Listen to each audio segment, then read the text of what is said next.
Hello, lonely sickos here. If you're visiting because of my Omelet account or you're just a family member or friend helping me out, thank you so much. I really appreciate it. Scary story that is allegedly true. Some names and locations have been changed since the owner of the story prefers to be anonymous. My only friend. I'm not sure how to start. Well, it's safe to say I was always the odd one out. Everybody just seemed to hate me for no good reason. I was alone most of the time. Violence was the way that my parents controlled me. My mom and dad were alcoholics, and they would beat me until I blacked out. I had no one. I had no friends. I hated school because people there hated me. I was bullied a lot. I decided to act as if I had a mental illness. I convinced my teacher and soon after my classmates that I was mentally ill, that I needed to attend special ed. This actually helped me. People treated me nicer, and the bullying slowly stopped. Honestly, I would slack off so much after this. I would literally jump the chain link fence in the back of the playground and just roam around the streets. Needless to say, I started getting involved with older people, dangerous people. Brad was 21 when I met him. I was only 15. He introduced me to the world of drugs. We would hang out in an abandoned house. It was cool for a while. I would be there 4 times a week. It was a small house, somewhat surrounded by wooden area. It was a 30-minute walk from my school, so you can practically say I lived there. One guy from our crew, from the junkie crew, I really don't remember his name, but he was addicted to sex. He would love the fact that people would see him do it. Many times he would bring women to get high, and he would practically rape them. We all would watch while being high out of our minds. Brad was always protective over me since I was the youngest, and always leered away that creepy guy. I really never became addicted to anything. I would just take drugs to block out the feeling whenever I would walk home, so I wouldn't feel the way my mom and dad would beat me. During a school field trip to a public library, we had our lunch at a popular fast food place, and there was a veteran soldier from Vietnam. He was paralyzed and was in a wheelchair. It seemed like his body didn't pay attention to what his mind wanted, and he was visibly shaking. He also had some sort of speaking impediment. While ordering, the young girl in the cashier register put on a face of disgust. Visibly, she was uncomfortable. It was more than obvious he just wanted a strawberry milkshake and kept ordering repeatedly.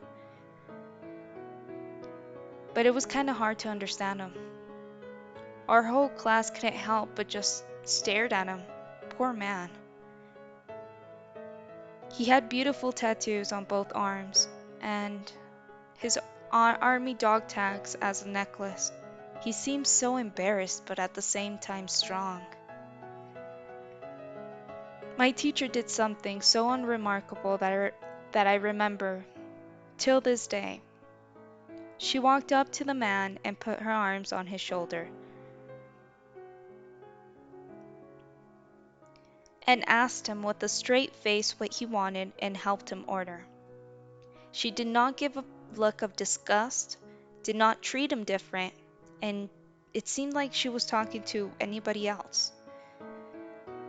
And he was so thankful. This made me realize that I shouldn't be faking a mental illness, and I decided to pay more attention at school. I was in the first year of junior high, and I hardly knew how to read and write, but within 2 weeks, I got out of special ed. But the bullying just refueled again. Just that I wasn't a kid anymore. Drugs around my age was considered a cool pass, and it seemed like I was getting more friends, and I started enjoying life. I wasn't meeting up with my old crew friends in the hangout spot. I had grown out of that phase. Even though I still felt lonely, I started to believe in myself more. My teacher had made me see that there are people worth living for, and that a simple act can just make someone's life change completely. I hadn't seen my old crewmates, and I decided to revisit the hangout spot. I had recently gotten tested for my IQ, and turns out I'm actually a genius. And I was going to graduate 2 years earlier. I wanted to share the good news with my only friend, my old friend, Brad. When I reached the house, it seemed a lot more scarier than I remember. Music was on full blast. The main living room was covered in feces, satanic markings, and everywhere had maggots and rats scattering around.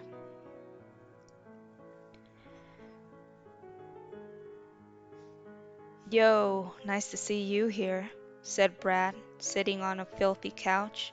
He seemed dead, extremely skinny and tall. I can only tell it was him by his blue eyes. I once had found him attractive, but now he was nothing like his old self.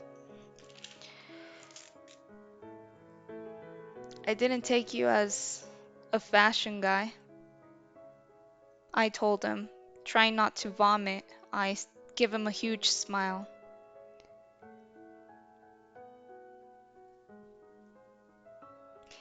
He laughed back, but his laughter seemed to echo off the walls.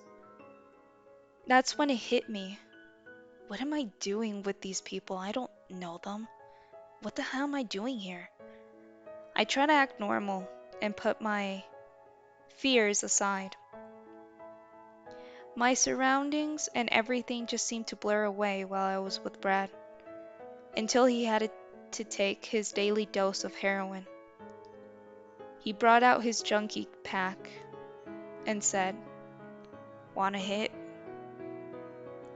I said no. I had mentioned that I was drinking alcohol and I was a bit drunk. An obvious lie. Before Brad fell asleep on his high, he told me, "I always knew you were a smart kid." Soon after he was passed out, I decided to leave. But as I started heading out the doorway, I saw a trail of maggots, and it just got my attention. I followed the trail of maggots towards the kitchen.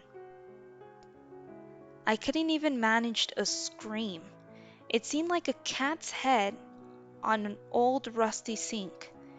Flies had made it its new nesting grounds. I gasped and quickly left. I thought about calling the cops as soon as I was home and safe. I knew Brad would end up in jail for drug possession, but honestly, I wanted to help him.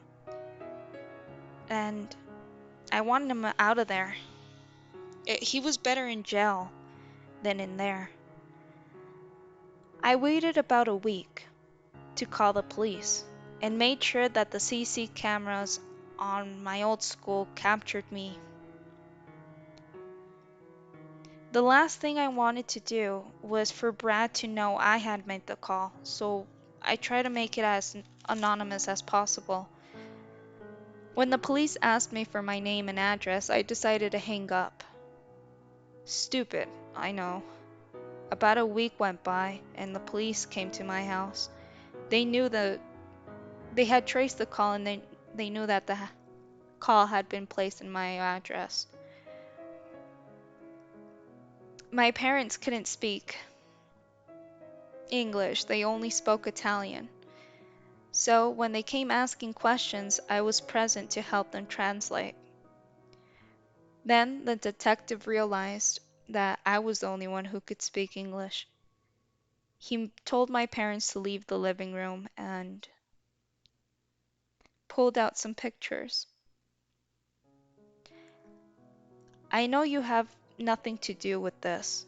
The problem is just that I need a confirmation. He pulled out pictures. He pulled out a picture of the first creepy sex addict guy from our crew. Do you know this person? I went completely red and said nothing. The detective knew I did by the face I gave out. So I decided to speak because I know they put words in my mouth.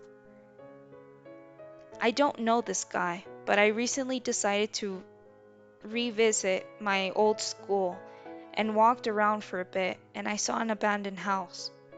I saw a man acting suspicious, and I thought he might have been high, so I decided to make the call.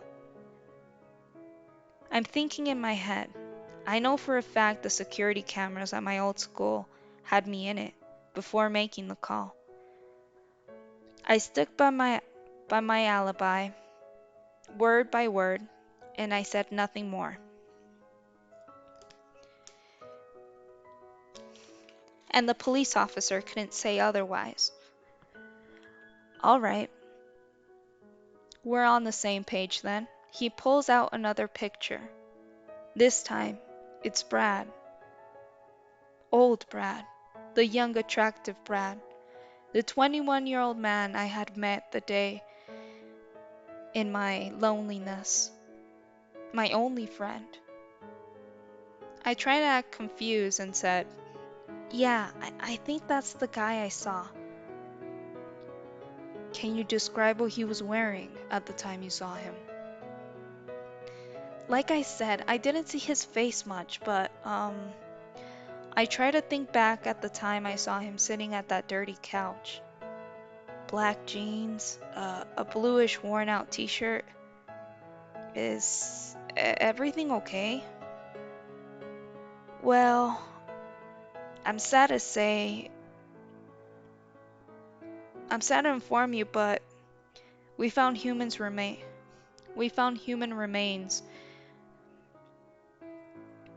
in the location that you provided us in your 911 call. The police officer cleared my alibi and soon left. I expected to hear something in the news, or even hear rumors, but nothing happened. One day, I passed by my old school and decided to drop by to our old hangout place. It was demolished. There was no house. There was no wooden area. It was all completely gone. It seemed like everything I saw and everything I experienced was a complete dream. I just wonder if the cat head I saw in the sink that day with Brad, if it was another human body, or if Brad was okay.